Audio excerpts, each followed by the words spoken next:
Okay, so this next method is called map.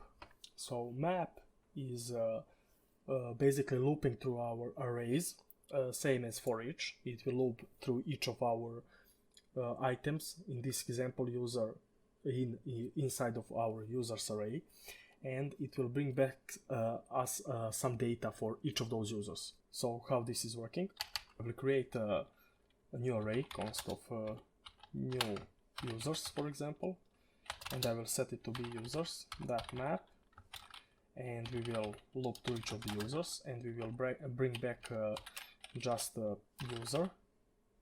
Well, if we bring back the whole user and we console log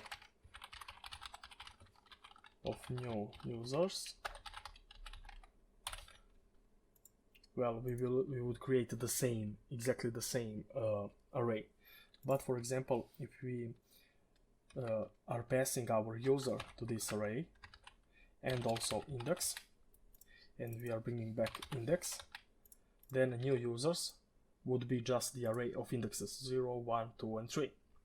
So basically for each of these spots inside of our arrays, right, for each of the indexes that we have, it will create the new data. The map array will create the new data. So for what you will use this? Well, for example, let me bring back the code so I could show you.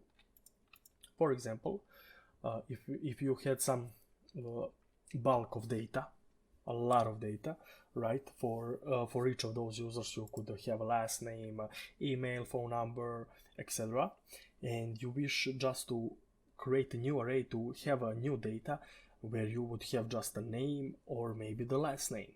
So you would use map then.